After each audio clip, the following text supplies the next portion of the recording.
Where am I? There I am. Hi, everybody. I'm Skip Alzheimer. Welcome to the AV Geeks Lunchtime Streaming Show, where we watch old 16mm films and determine that the year that we thought we read on the can is not correct. So that was some footage from the photographer George Acona from a picnic, and we thought it said on the can 1962, but we all think we agree that it's 1967. So there we go. So I'm still dealing with a cold. I'm medicated and eating some comfort food, actually some spaghetti. Not quite lasagna, but in that ballpark. Anyways, we like to show our U.S. Steel films, and this is one specifically on how to weld T-1 steels. There's going to be a test on this, so pay attention.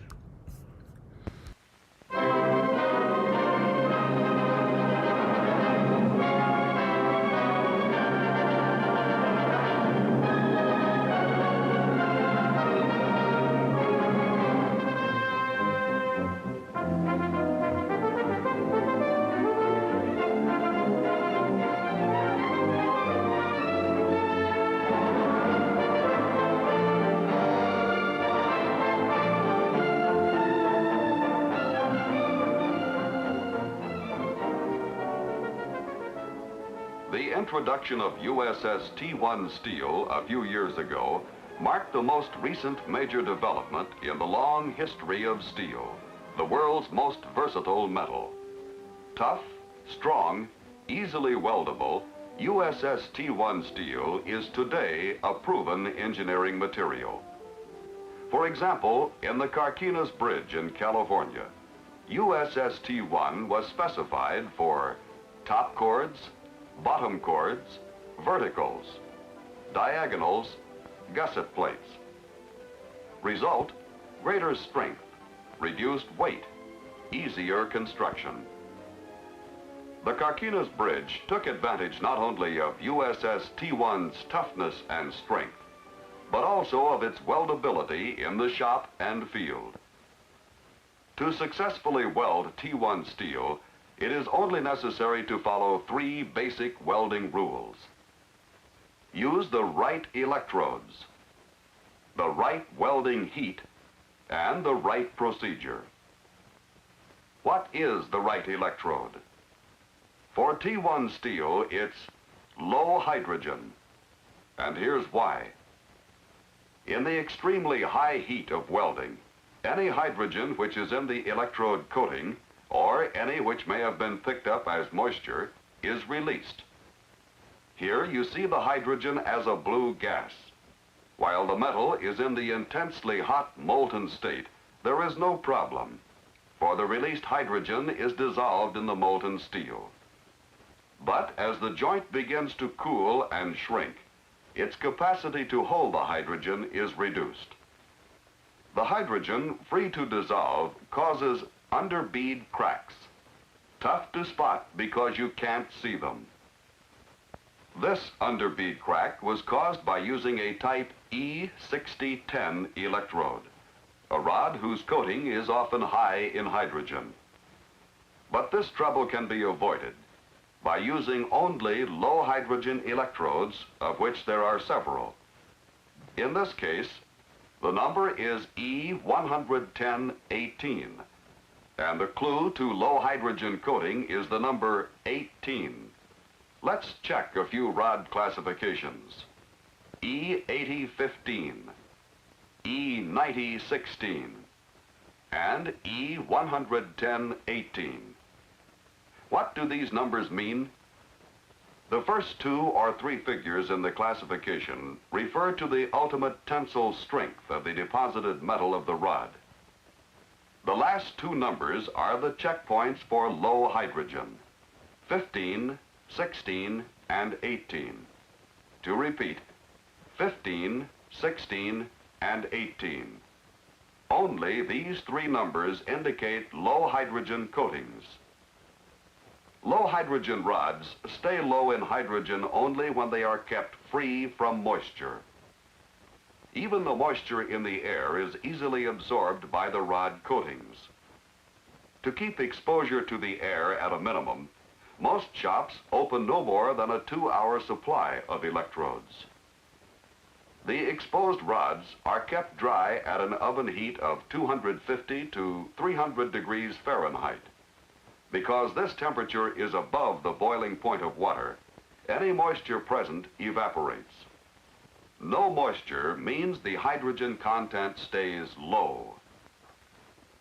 This reminder has been found helpful in many shops. If drying facilities are not handy to the welding operation, a portable oven can be spotted right on the job. Even when the best of care is taken, containers can become damaged. Air and moisture get at the rods, and when this happens, the safe thing to do is bake the rods dry. How long to bake them and at what temperature varies with different types. For most, 1 hour at 800 degrees Fahrenheit is a good average. To review, when welding T1 steel, a low hydrogen electrode is the right electrode. The right electrode baked dry and then kept dry. When dry low hydrogen rods are used, underbead cracking presents no problem and a good weld results. Of course, this same low hydrogen rule applies to all welding procedures. With inert gas welding, be sure to order moisture-free gas. In submerged arc welding, give your flux the same treatment suggested for the rod coatings. Keep it hydrogen-free and your weld will be normal. The next vital factor is heat input. When welding USS T-1 steel, the right welding heat is high enough for good fusion and low enough for rapid cooling. The key phrase is rapid cooling, dictated by the internal structure of T1 steel. Here is T1's normal microstructure, one of the toughest in steel. But if it is cooled too slowly, the steel loses its toughness, even may become brittle. But because we must maintain T1's toughness, we cool it faster, and USS T1 steel stays tough. Rapid cooling is the key. Another important consideration is the thickness of T1 steel.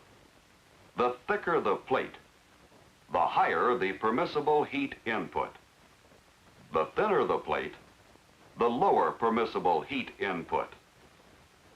In nearly all T1 steel welding jobs, the only preheating necessary is that required to ensure a dry surface. After all, the lower the temperature before welding, the sooner the metal cools. Now we come to the welding process itself. Welding can generate temperatures up to 11,000 degrees Fahrenheit, but by careful attention to arc speed and amperage, welding heat is easily controlled. As you know, heat input varies with the speed of arc travel. The slower the arc moves, the more heat delivered at each point. Closely related is the amperage of the arc, because the higher the amperage, the greater the heat input. The lower the amperage, the less heat generated. We've been using words like thicker, thinner, lower, higher. For actual jobs, you need actual numbers, and here they are, all on the welding heat input calculator for USS T1 steel, prepared by United States Steel to help you do a better job. When the amps, volts, and speed of the arc are known, this circular slide rule tells you exactly how much heat you'll be putting into the joint. How will you know that a specific heat input is within safe limits? This answer is on the other side, a heat input table with suggested maximum heat units. Say your plate thickness is 1/4 inch. Its temperature, 70 degrees Fahrenheit, before welding. In this case, 36 heat units are the suggested maximum. That is, with 36 heat units or less, we make possible the rapid cooling, which means a good, tough weld. Suppose we illustrate with a job that might come your way. You want to butt weld 2 half-inch plates. Assume that we use a preheat or interpass temperature of 300 degrees Fahrenheit. You check the table on your calculator. It tells you that at 300 degrees, 1 half-inch plate has a suggested maximum heat input of 47 heat units. Now, set the calculator at figures you might consider standard, as you do in any welding job. In this case, you've selected a speed of 5 inches arc travel per minute, a voltage of 25, and an amperage of 200. So you put down all the figures and make some comparisons. Your 3 conditions, 5-inch arc speed, 25 volts, 200 amps, result in 60 heat units, 13 units higher than the suggested maximum of 47. Obviously, lower heat input must be worked out. You can either speed up your arc travel or lower your amps. For example, you decide to keep the amperage constant. Set 200 amps at 47 heat units. Then read off the arc speed opposite 25 volts. And you see the figure 6 1/4 inches per minute. Now you have all your necessary information. 200 amps, 25 volts, arc speed 6 1/4 inches. Just right for the 47 maximum heat units. You make your first pass knowing that it'll turn out just right. When you've finished your first pass, your crayon shows the temperature has gone up from 300 to 400 degrees Fahrenheit, 100 degrees higher than the preheat and interpass temperature on which your heat input calculation was based, 47 maximum heat units. An adjustment is indicated. You either lower your heat input from 47 to 40 units by lowering the amperage to 170 at the same speed, or increasing the speed to 7 1/2 inches per minute with the same number of amps. It may be best to wait for the plates to cool to the original 300 degrees and use the original setup. There are several solutions, but whichever you choose, remember, experience has shown that a few minutes spent with this calculator will make the job easier. It is your sure guide to better welding results. It assumes the right welding heat, high enough for good fusion and low enough for rapid cooling. Engineers and welders like yourselves who've worked with T-1 steel since its introduction have come up with some good tips on speed, technique, gouging, and fillet welding. First, speed. We've already shown how too slow a speed can overheat T-1 steel. An easy method of hitting the right speed is to have someone time you on several trial runs on a piece of scrap. Speed control is a must for heat control. Another tip. A straightforward stringer bead is preferred because less heat input results. The full weave technique should be avoided because the arc stays much too long at any single spot, and the heat input goes beyond the maximum recommended. A stringer bead moves in a straight line, passes each point much more quickly, and keeps heat input as low as possible. When back gouging, the preferred technique is arc air gouging followed by cleanup grinding.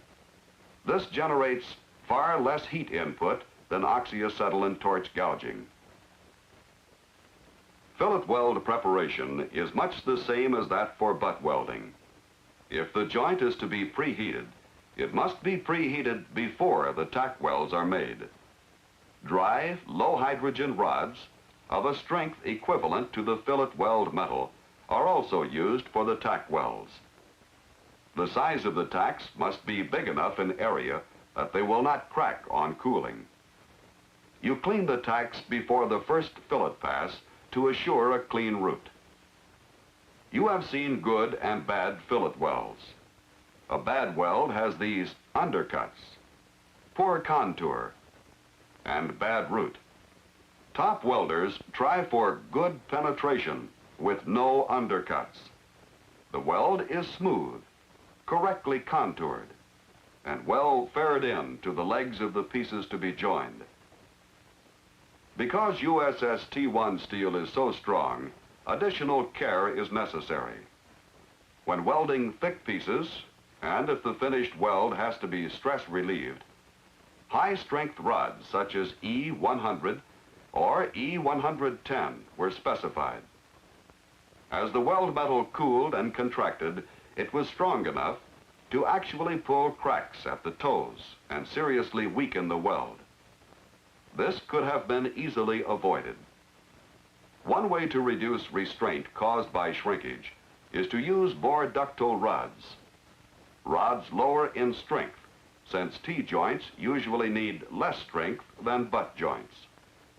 However, if the joint must have the higher strength rods, you can peen the weld, actually push the deposited weld metal around, thus reduce shrinkage forces and make a weld that is free of toe cracks. Another method of avoiding cracks is to use soft steel wire as a shrink cushion. As the shrinkage pulls, the upright leg shrinks down to the bottom plate, absorbs the total contraction, and prevents cracking. Machined grooves can do the same job as soft wire. Again, the weld shrinkage pulls the upright down. The grooves crush into the leg, and again, no toe crack. Another method is the butter weld. You locate where the fillet toe passes are to be made, and put down a butter weld. Grind it down smooth and flush before the actual fillet welding. Now you'll get a solid, crack-free weld. USS T-1 steel is being welded every day by those who have learned how to preserve its strength and toughness. Their experience has made this film possible. They've learned the proper use of the right electrodes, the importance of the correct welding heat, and the best in welding procedures. Procedures that work well when welding USS T-1 steel to itself, to other alloy steels, to high-strength steels, and to structural carbon steels.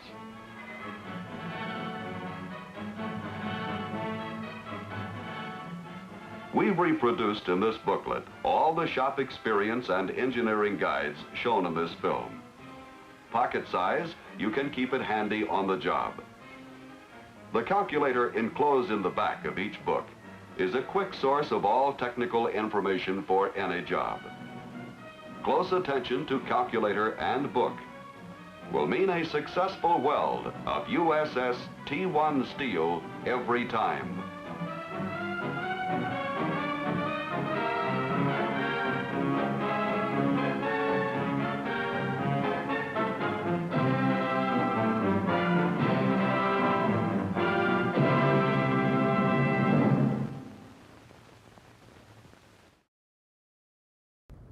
So I think the way to make this film better is to show examples of what happens when you have a bad weld, like collapsing bridges and collapsing buildings. You know, really put the fear of God in the welders to make them want to pay attention, because of the fact that if you don't do this right, this is what's going to happen. Although that little calculator wheel thing was kind of cool, and I kind of looked on eBay to see if I could find it. I didn't find it, but yeah, maybe somebody will find it at some point. Okay, so this next film is something, because it's in a mailer that's pretty amazing.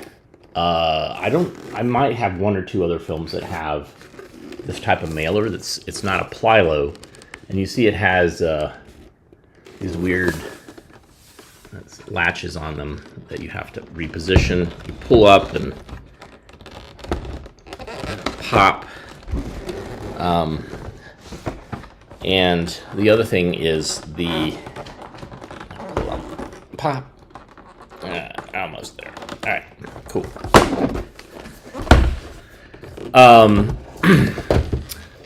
So it comes with a film, which ask for the order and get it.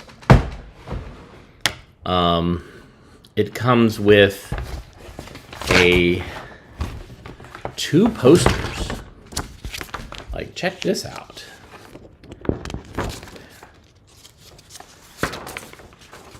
Look at this. This is a big banner.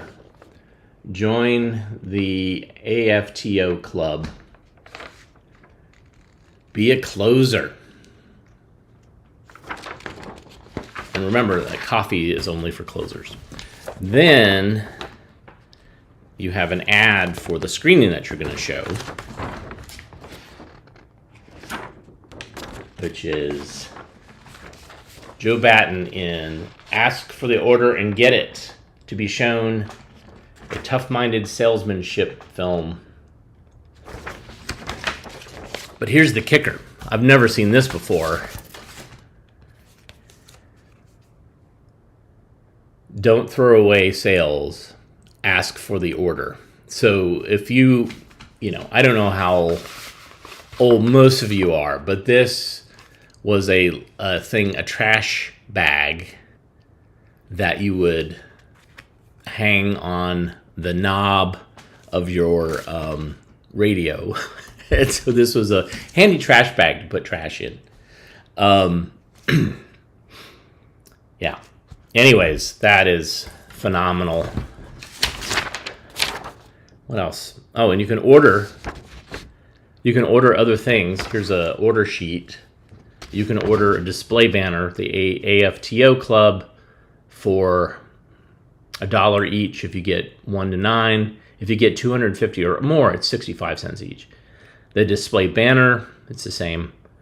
A pocket reminder card, up to 100 or 75 cents each. A keychain, 75 cents each, unless you order more than 500, and then it's 55 cents. An incentive button, AFTO Club, less than 100 is 50 cents, over 500 is 40 cents. A flare pen, $1.40. Litter bags, oh, those are super cheap. Less than 100 is 40 cents, more than 500 is 30 cents. And then AFTO Club notepads, 25 cents each. So there you go. Let's set this thing up. And here's steps to ensure a good film showing. Open film container. Clean film gate. Thread film carefully. Use hand setting knob to check threading. Focus and lock lens. Project film in advance. Just to make sure. Loss of film loop. If it's not threaded, it will lose the loop. Poor quality of projected image. Picture jump. It could be due to faulty shuttle adjustment. Garbled sound, live, and loss of sound and picture synchronization. You want to run it at 24 frames a second, not 16. Make sure that the film is on the sound drum. All right, so here's all of this. It's crazy amount of stuff that comes with this, and it all fits very neatly in this mailer. All right, so here it is. Ask for the order and get it. Enjoy.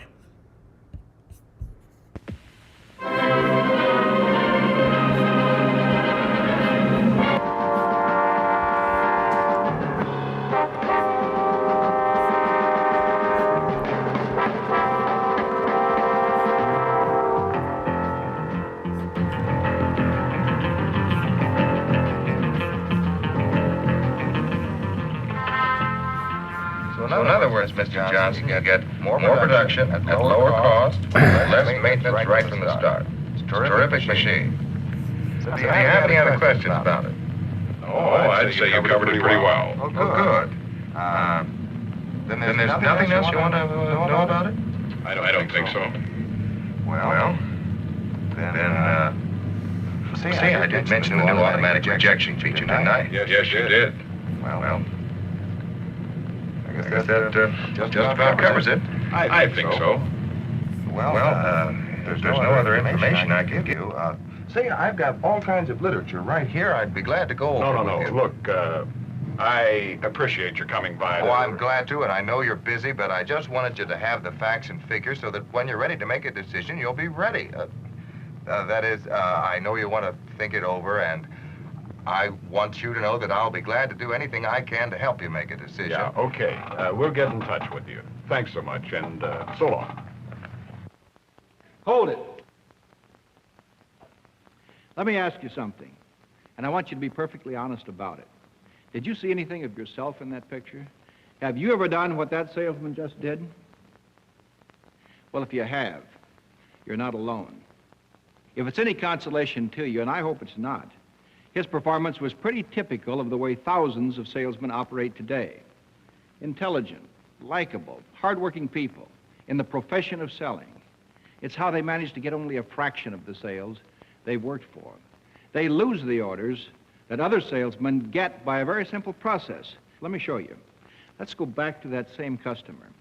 Same situation, same product, everything the same, except the salesman. In other words, Mr. Johnson, you get more production at lower cost with less maintenance right from the start. It's a terrific machine. So now, do you have any other questions about it?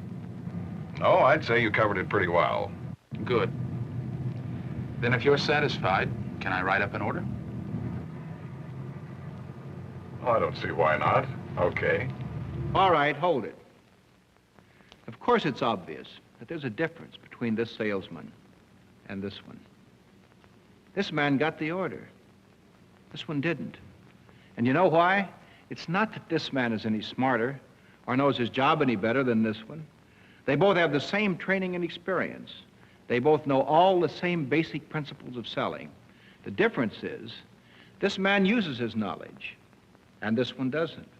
They both know the principle that says, to get an order, you have to ask for it, but only this man applied it. Then if you're satisfied, can I write up an order? Asking for the order, that was the difference here between closing the sale and losing the sale. And that's true in thousands of cases every day. Millions of dollars in orders are not filled for lack of something this simple. Can I have your okay to start shipment next week? Will you let me have your signature? You like this type style, Al, so can we call it a deal?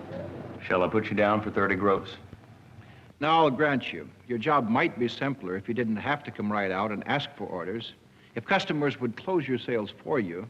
By golly, you sold me. In fact, I want you to handle all our insurance. Got an order for him there? Now, you and I both know customers don't behave that way. The fact is, not more than one time in 5 will a customer volunteer an order. At least 80% of the time, he makes you ask for it. Now, as a result of our survey, I know we can provide you with greater fire coverage on your entire operation. Greater coverage at the same and perhaps even lower rates than you're paying now. Looks like they might have something. Now, these lower rates would be possible if you would make certain changes in your warehousing practices. Now, these changes, from all indications, would not affect production. I had a hunch our operation could be improved there. This sounds good. You see, if you could go to high stacking in this newer section, get all those inflammables in one area, and we could rate the entire structure under this category. Might as well go for it. All in all, we think these relatively minor changes will more than pay off in expanded coverage. As I say, the economics look good from every angle, and I hope I've explained it thoroughly. Yeah, so come on. Get to the point. Anything else you'd like to know? What's he stalling about? Hey, how is business in general? Holding up okay? You know, from what I hear, things look pretty good this year. Is that right? Does this guy want our business or not? Well, suppose I stop by again next week. Give you time to mull it over. If he thinks I'm going to beg him to take an order, forget it. Thank you for your time. Pleasure talking with you.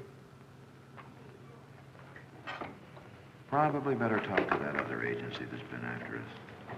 They might have something even better. You see, customers expect to be asked to buy. They assume that's what you're there for. If you don't ask, the odds are they won't ask you, and the sale won't be made. Now, you know this, and every salesman knows it. So the question is, why don't they all do it? Why don't they always ask for the order? Oddly enough, the biggest reason is fear. A salesman I've questioned in confidence, man to man, always seem to come up with something like this. So I suppose I'm just afraid of getting turned down. I hate to take a chance on making him sore. If you've got a good relationship set up, you worry that you'll mess it up if you keep pounding on him to buy something. It's hard to figure out a smooth way to say, give me an order, just like that. I'm always kind of afraid it'll turn him off if I come right out and ask for the order. So it's fear, the fear of being turned down, that keeps so many salesmen from doing their job, from asking for the order. But let's think this over. Certainly you may get turned down if you ask for an order, but you won't be physically harmed. You won't be kicked, punched, or shot. The only thing that will hurt, perhaps, is your pride and self-esteem. But common sense tells you that if you don't ask, you're almost sure of a turn down. You're turning down the order, you see, by not trying for it. Now, I grant you, fear is not easy to overcome, but you can do it, just as all top professional salesmen have done it. Fear exists in the mind. It's a state of mind. To wipe it out, you have to change that state. You have to develop the attitude that's essential to complete selling success. Tough-mindedness. This is the quality that makes the champion salesman stand out from the crowd. It's what makes him use the principles that others know but are afraid to use. Now, don't let this word fool you. It doesn't mean what you might think. To be tough-minded doesn't mean to be overbearing or hard-boiled. There aren't too many things in life you really need. You need this, and I'm going to see that you get it. Lester, nobody scares me. That bunch of pansies that think they're competitors of mine, they may be afraid to talk turkey to you, but I'm not. Now, I'm here to tell you right now. Out. That's what tough-minded salesmanship is not. Here's what it is. A total three-dimensional approach to selling. And the 3 Ds that go into it are these: dedication, discipline, and determination. Tough-mindedness begins with dedication, an honest commitment to your job, and a firm belief in what you're selling. I know. This will do everything you wanted to do for you. I give you my personal assurance on that, over and above this guarantee. Dedication is the sincere conviction that you're being of real help to a customer, doing him a favor when you ask him to buy. It's the feeling that only by selling him can you serve him. That's dedication. Now, the second dimension is discipline, self-discipline, training yourself to do your job the way you know it should be done, following the proven sales principles you know will pay off. Discipline means setting definite goals for yourself and meeting those goals, whatever it takes in study, preparation, and time. It's doing your homework, researching your prospect's needs and problems in advance, anticipating any objections. It's laying the groundwork for every sales call. I've talked with Sam, your plant foreman. We've spent quite a bit of time on this operation, but we feel that the answer can be worked out very easily. Discipline produces tough-minded efficiency in the use of time, the refusal to waste either your own or your customer's time. That's discipline, the second dimension in tough-minded salesmanship. The third is determination. Determination, the firm resolve never to let a sale you've worked for go unasked for. I think you've indicated this is what you need and what you want.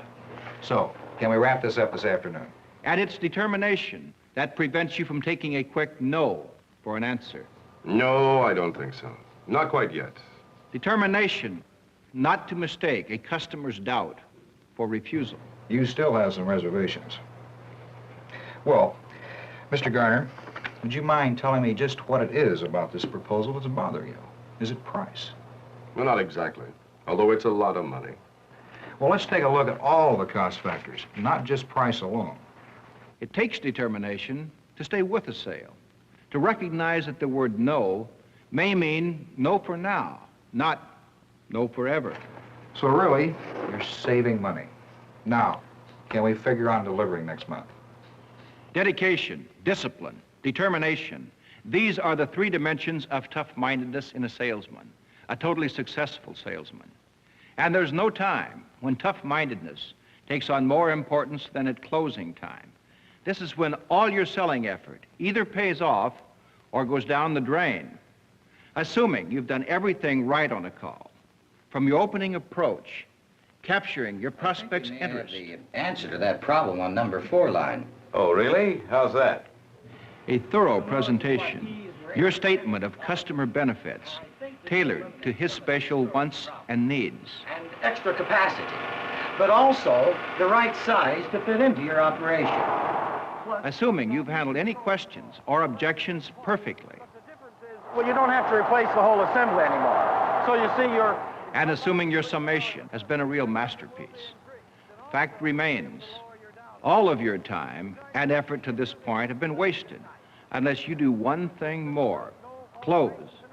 And the way you do this is... How about it? Can we install it right away? Ask for the order. The object of everything you've done before is to make this possible, to ask for the order and close that sale. Well, if it'll do everything you say, Dan? Yeah, let's do it. Okay, it's a deal. If you're thinking you can't always ask for the order in just that way, obviously you're right. There is no one way that's going to work every time, with every customer, in every situation. But we can set up one general rule a tough-minded salesman will tell you applies in practically every case. Let me show you. What would you say is the key word, the all-important word in that principle? Right. The key word is ask. That means not a statement, but a question. To close a sale, ask a closing question. Let's see why. Oh, I don't know. How long does it take to get delivery? When do you want it? That's a closing question. Here's why. Well, I guess I could put it to work almost any time, but... All right. Look, if I guarantee I can make delivery by Wednesday, can we call it a deal? Wednesday, huh? Well, yeah. Okay, I guess so. All wrapped up. But now, let's try it without that closing question. Oh, I don't know. How long does it take to make delivery? Oh, we can deliver it anytime you like. That's not a close, but just another piece of information that gets no real action. Now, another fine feature I wanted to tell you about. And that chance to close is gone. So let's repeat. If you want to close, don't just make another statement. Ask a question. Because questions require answers, and answers require decisions, which mean results. To get a customer to buy, the tough-minded salesman always pops a closing question. Now, exactly what form that question will take depends on the situation, the customer, a lot of factors. And which of the dozens of good closing questions you use is less important than that you do ask one whenever there's a chance to close. Let's look at some of the different ways of asking for an order. First of all, obviously, is this approach. All right, then. Will you give us your approval to go ahead? Shall we say it's a deal? Can we install it for you right away? There's nothing tricky or complicated about this kind of closing question. It's honest, straightforward, and businesslike. And if you've led up to it properly, the direct approach will pay off. Then I guess we're down to the big question. Can we have your order? You got it. The direct approach will get you a quick decision, but in some situations you may decide that's a little abrupt, a little too blunt. So you may want to take the indirect approach. There are basically 4 good ways to do this. First, there's the take-it-for-granted technique. It's effective with customers who don't seem to like to commit themselves, who don't give you a clear-cut indication as to whether they're ready to buy. And we're particularly proud of the design and styling of this line. As you know, the trend's all in this direction. Do you like it? Well, of course, styling isn't all we're looking for. Our customers are very much quality-oriented. Notice, she's not committing herself. I understand. That's why I'm so sure this line will sell. The extra strength, inner construction of this line. Look, just take a look, for example, in this drawer. This is all. So there's not only solid comfort, but outstanding durability. Exactly what your customers demand and will pay for, right? We have to stay competitive. We have to justify our prices. Still no commitment. Of course. And with this line, you can do it. On the basis of style, comfort, and durability. All-around quality. So with no commitment, but with no objection either, he's going to take it for granted she's decided to buy. His closing question actually relieves her of the responsibility of saying, I'm sold. As long as we're agreed on those features, could you tell me the quantities you think you'll need in each model? Yes, I think we'll mainly concentrate on these lines. That's the take it for granted technique. Now, the second indirect approach also avoids a direct closing question. Instead of asking whether the prospect will buy, it asks him what, when, or how he'll buy. This is the either-or technique. You give him a positive choice between two alternatives, either of which means getting an order. So for all of these reasons, I feel this model copying machine would best fill the needs of your library. I hope the Board of Trustees agrees. Now, are there any other questions? I got one. Why do we need any new machine right now? Well, of course, that's a decision you have to make. Your librarian, Miss Chalmers, feels that the old system is unsatisfactory. I'm still not convinced. Get the old one fixed if it doesn't work right. Well, as I say, Mr. Jenkins, that's up to you and the other trustees. But there is one other question to consider, and that's the matter of financing. Here it comes, the either-or clause. In other words, would you want this machine on a rental agreement basis, or would you purchase it outright in order to get the special institutional discount? I'd say buy it if we can get the discount. There's no point in renting. We've got the money in the budget. Why not? Wait a minute. We didn't decide if this would be feasible. Well, now, wait a minute. You must remember we got to... Hi. What's the word? Well, they didn't exactly decide on your machine. Oh, I thought they were... No. What they did decide was how they wanted to pay you for it. It's the same thing, I guess. Anyhow, they're sending you an order tomorrow.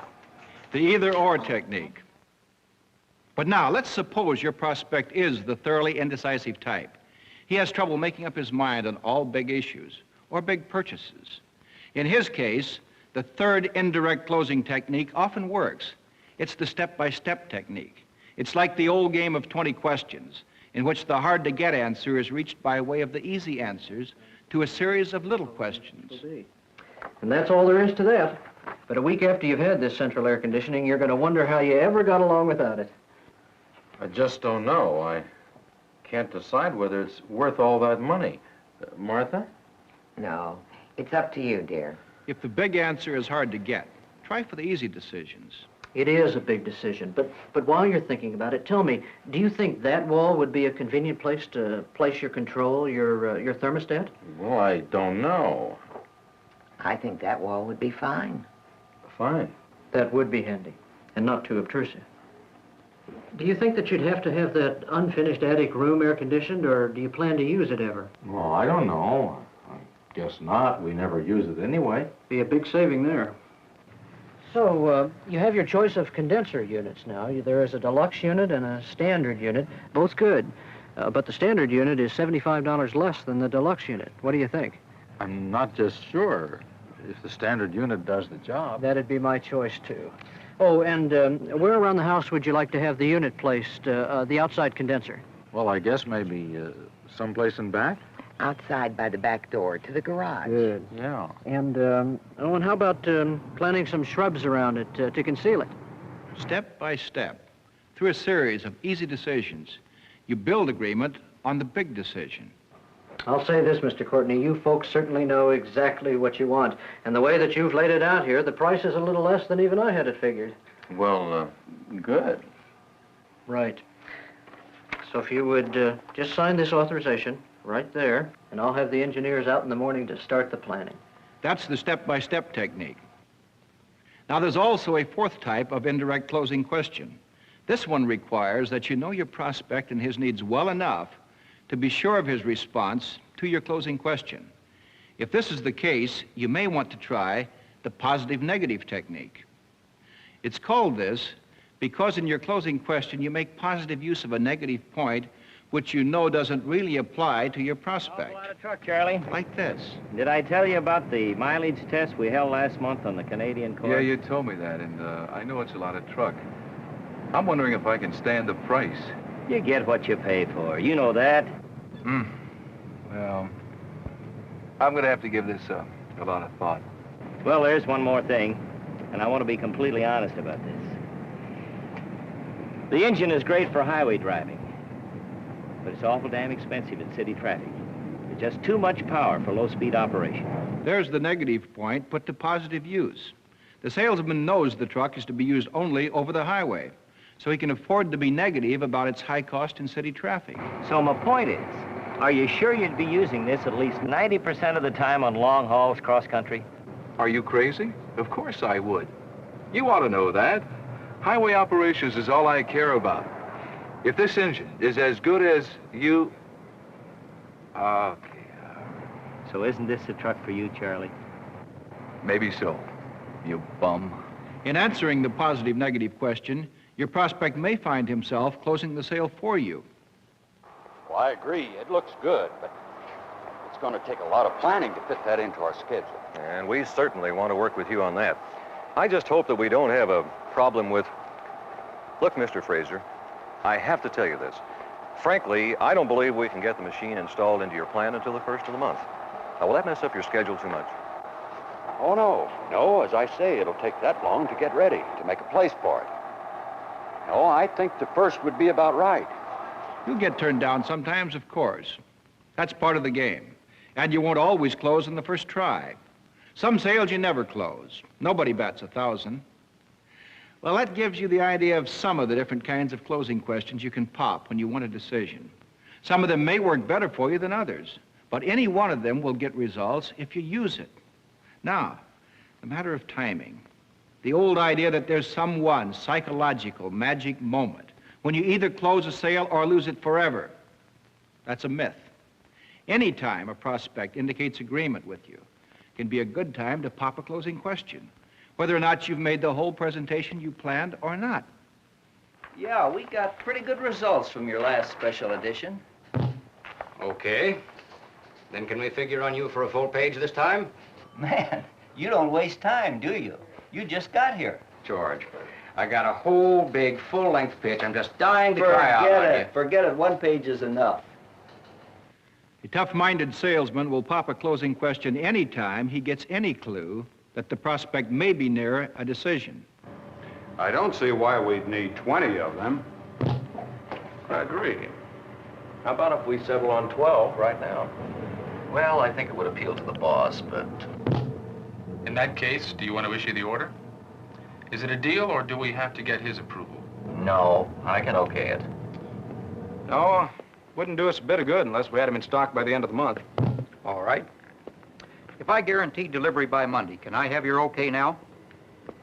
So you see, any time can be the time for a closing question. And one more thing. Once you've popped a closing question, be tough-minded enough to wait for an answer, no matter how long it takes. Proven performance. Less downtime. That's about the story. This one's all serviced and ready to go. How about putting it on the job for you? If you don't wait for an answer, you've wasted the chance to close. Say, why don't you climb up there on the operator's seat and try it for comfort? And that chance to close is gone. Let's go back to that same situation. Proven performance, less downtime. That's about the story. This is how to make a closing question work. This one's all serviced and ready to go. How about putting it on the job for you?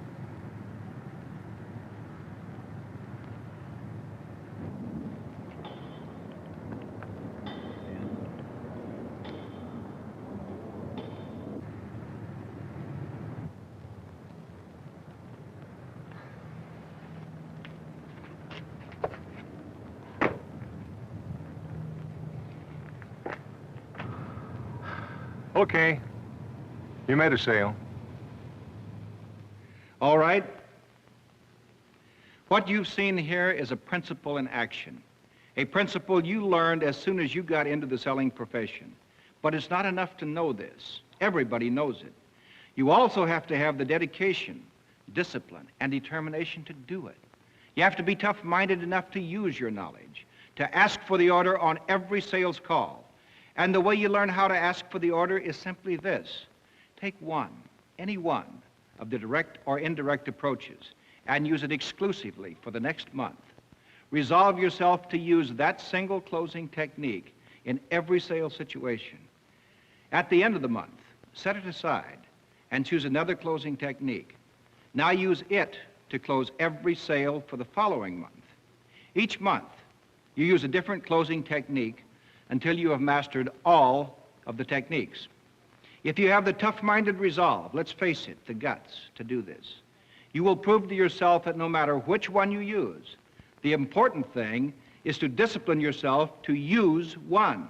Remember this in selling, as in everything else in life, results are all that count. There's no payoff for the number of sales calls you make, only the ones you close. So, to close a sale, ask a closing question. I promise you, it will work. So here's my closing question for you. Will you do it?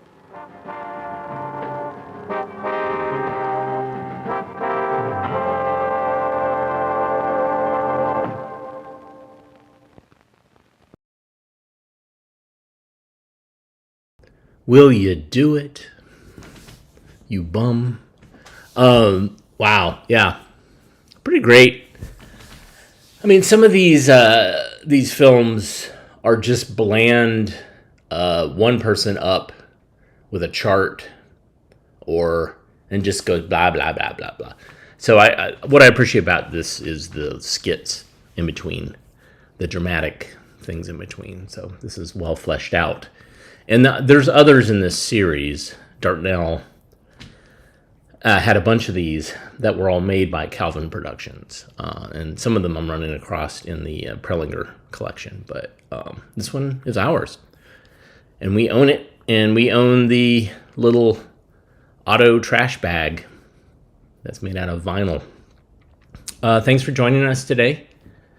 We'll be back again tomorrow. Tomorrow's Friday, I guess. And yeah, if you like what you saw, hit the thumbs up, hit the like button, subscribe, tell other people about what we're doing. You can support us with the super thanks button with some cash. You can go to ko-fi.com/avgeeks or patreon.com/avgeeks. Those are great ways to support us. Otherwise, I will see you tomorrow. And hopefully I'll be doing better and not worse. I mean, this is, when I get these things, these colds, they can turn into bronchitis, and not a fan. Anyways, love you guys. See you tomorrow. Take care.